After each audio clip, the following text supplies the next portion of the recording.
Good afternoon and welcome to WEFM's Midday News, brought to you with the kind compliments of Court St. Vincent Limited.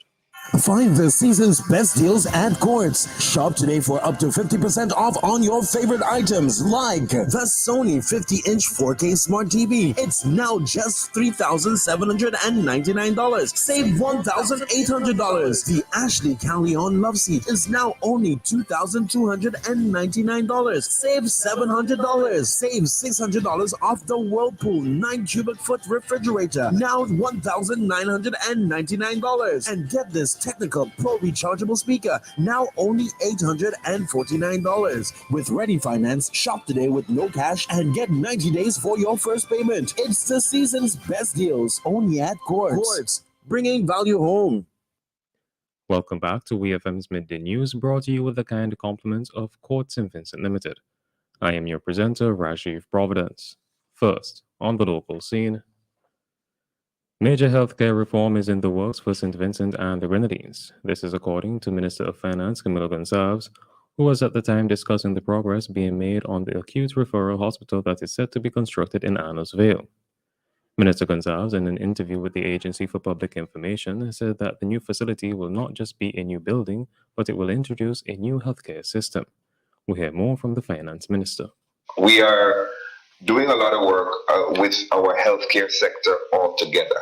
We're not just building a hospital and putting it there. We're going to reform the way in which we buy our drugs. We're going to reform the way in which we manage all of these hospitals. We're going to reform the way in which we staff them. And so all of that work, all of those consultations, all of those consultancies, all of those plans are going to be done in parallel to this construction process. So when we open the hospital, we're not just opening a building. We're ushering in really a new era in healthcare in St. Vincent and the Grenadines. And all of that work is happening now. And we are extremely excited about what we're going to do. That was the Minister of Finance, Camilo Gonçalves. The acute referral hospital project at Annisville is set to begin construction in the second half of 2023.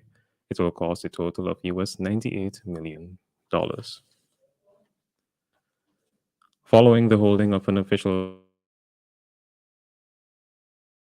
at the Methodist Church Hall, the Nine Mornings Committee has released the official results for the 2022 festival. Stubbs took the top spot for Best Nine Mornings Community 2022, with Richland Park, Carrere, Coles Hill, and Trumoka placing second, third, fourth, and fifth, respectively. Best Christmas Community 2022 saw Richland Park placing first, with Carrere, Rose Hall, Trumoka, and Oria placing second, third, fourth, and fifth, respectively. Carlton CP Hall took home the award for Most Popular Local Christmas Song with We Outside Again. Lennox Bowman placed second with his song Nine Nights. Carlton CP Hall's Nine Mornings Train and Dennis Bowman's The Christmas Nights were tied for third, and Glenroy Homie Delpesh placed fourth with his song What You Giving. Uriah Little's Baked Chicken Baked Pork placed first with Digicel's Bring Your Song and Come, with Larissa Collis placing second with We Gonna Make It. McGaffrey Medford's That Is It, and Hedgeford Woodley's Christmas tied for third. Fourth place went to Sire Carter's Bring It Back, and fifth place to Brandon Saunders with Merry Christmas. Still on the local scene, the Barely Police Youth Club, the PYC, hosted its first community project for the year 2023 at the old Barely Police Station grounds. The project was executed under the theme, The Barely Police Youth Club Making a Difference, Touching Lives and Impacting the Community, and saw the less fortunate of the Barely community receive gift baskets. Speaking at the event, the National Coordinator of the Police Youth Club, Sergeant of Police Mr. Stephen Billy, said projects like these are to help young men and women understand that they are not alone in the society. We are teaching them to share and to be mindful to care for others. The senior citizens would be receiving the food baskets as a token from the Barely Police Youth Club. He outlined that the PYC is not looking for publicity, rather it is about socializing our children the right way so that they can understand the value of sharing and respect for their elders. On to news in the region. The Jamaican government is moving full speed ahead with plans to transform the island into a republic. Jamaican Prime Minister Andrew Holness, while addressing an event, said that it was time for Jamaica to become a republic.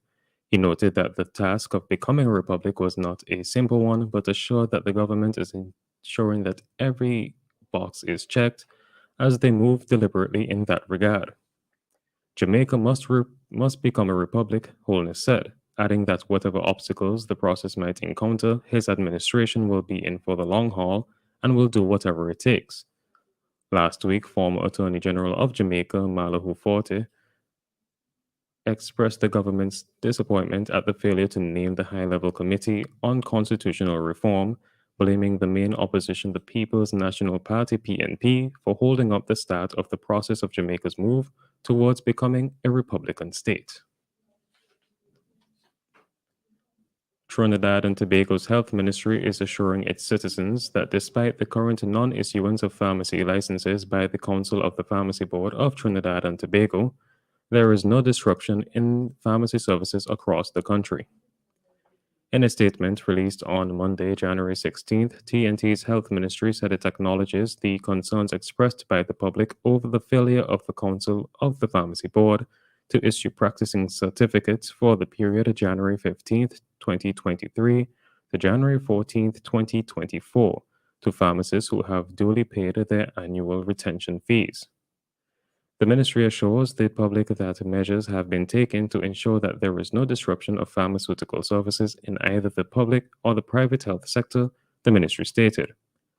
The release goes on to state that in order to ensure the continuity in TNT's public and private health sector, Health Minister Terence Dayal Singh has signed the Pharmacy Board Regulations 2023, which allow for a practicing certificate which was valid and subsisting immediately before January 14, 2023, to remain in force until a certificate for the period of January 15, 2023 to January 14, 2024 is issued if the holder of the certificate has paid the required annual retention fee.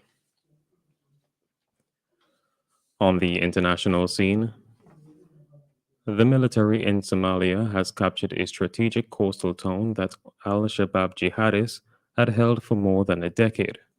Prime Minister Hamza Abdi Barre described the taking of Haradher in central Galmudug state as an historic victory. He said the enemy of the nation had been destroyed. Other officials said the Islamist militant group fled without putting up a fight, according to a report from the BBC. The loss of the port and supply route is seen as a setback for al-Shabaab. In recent months, it has lost swathes of territory during a sustained offensive by government forces working with clan militias, but the al-Qaeda-linked insurgents have responded with frequent bomb attacks. And finally, in sports, Andy Murray has produced one of his best performances in recent years to hold off Matteo Berrettini and win a 5-set thriller in the Australian Open's first round. The 35-year-old looked stunned after completing a win at Rod Laver Arena. Murray, who thought hip surgery in 2019 would end his career, saved a match point at 5-4 in the decider. Former world number 1 Murray later ensured 4 Britons would play in the second round after Emma Raducanu and Cameron Norrie won on Monday with a memorable victory over last year's semi-finalist Berrettini. It was 66th ranked Murray's first victory over a top 20 opponent at a Grand Slam since 2017. This has been WEFM's Midday News. I have been your presenter, Rajiv Providence. Join us again at 3 p.m. for WEFM's 3 p.m. News. WEFM's Midday News is brought to you with the kind compliments of Quartz, St. Vincent Limited. Find the season's best deals at Quartz. Shop today for up to 50% off on your favorite items like the Sony 50-inch 4K Smart TV. It's now just $3,799. Save $1,800. The Ashley Callion Love Seat is now only $2,299. Save $700. Save $600 off the Whirlpool 9 cubic foot refrigerator. Now $1,999. And get this Technical Pro rechargeable speaker, now only $849. With Ready Finance, shop today with no cash and get 90 days for your first payment. It's the season's best deals, only at Quartz. bringing